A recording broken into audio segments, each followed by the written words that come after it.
Welcome to NG Stories. Please like, share and subscribe for more amazing videos. Bismil ने फांसी के तख्त पर खड़े होकर कही वो बात जिसे सुनकर आज भी रोंगटे खड़े हो जाते हैं।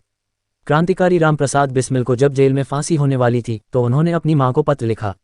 पत्र में उन्होंने कहा, केवल एक ही इच्छा थी कि तुम्हारे चरणों की सेवा कर अपना जीवन सफल करूं, किंतु यह इच्छा पूरी होती नजर नहीं आती। शायद मेरी फांसी की सूचना तुम्हें जल्दी ही मिले। माँ, मुझे विश्वास है कि तुम ये समझकर धैर्य रख लोगी कि तुम्हारा पुत्र भारत माता की सेवा में भेंट हो गया, उसने तुम्हारी कोख को कलंकित नहीं किया। फांसी का हुक्म सुनाए जाने के बाद एक दिन माँ बिस्मिल से मिलने गोरखपुर जेल आई तो बिस्मिल अपनी माँ को देखकर रो पड़े। तब माँ बोली, मैं तो समझती थी कि मेरा बेटा बहादुर है, जिसके डर से अंग्रेज भी कांपते हैं। मुझे पता नहीं था कि मेरा बेटा मौत से डरता है। अगर तुम्हें रोकर ही मरना था तो क्रांतिकारी क्यों बने? बिस्मिल बोले, माँ, मुझे मृत्यु से जरा भी भय नहीं है। मैं तो तुम्हारे चरणों को अपने आंसुओं से धोना चाहता हूँ।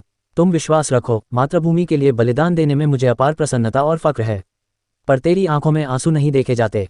माँ बोली, मेरे लाल, मैं इसलिए थोड़े ही रो रही हूँ कि आज तुझे फांसी लगने वाली है। इस दिन तो मेरे दूध की शान बढ़ेगी। मुझे तो ये सोचकर रोना आ गया कि तुझे फांसी के बाद भविष्य में जब दूसरी माएँ अपने बेटों को देश पर न्यौछावर करेंगी तो फिर से न्यौछावर करने को मेरे पास मेरा पुत्र नहीं होगा।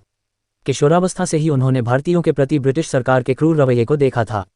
इससे आहत बिस्मिल का कम उम्र से ही क्रांतिकारियों की तरफ झुकाव होने लगा। जितनी आसानी से उनके हाथ कलम पकड़ते थे उतने ही आराम से उनके हाथ पिस्तौल भी चला लेते थे। बिस्मिल ने बंगाली क्रांतिकारी सचिंद्र नाथ सान्याल और जादूगोपाल मुखर्जी के साथ मिलकर हिंदुस्तान रिपब्लिक एसोसिएशन (HRA) की स्थापना की। उत्तर भारत स्थित यह ऐसा संगठन था जिसने भारत को अंग्रेजी शासन से मुक्त करवाने की कसम खाई थी।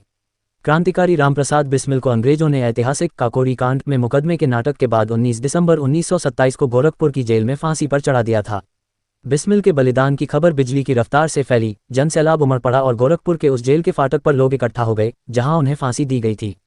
1.5 लाख लोग शवयात्रा में शामिल हुए। शवयात्रा को शहर भर में घुमाया गया। उसके बाद राप्ती नदी के किनारे राजघाट पर बिस्मिल का अंतिम संस्कार किया गया।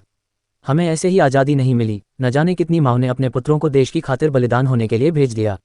ऐसे ही थे हमारे वीर क्रांतिकारी। ऐसे ही हमारी वीडियो देखने के लिए हमारा चैनल सब्सक्राइब करें। धन्यवाद।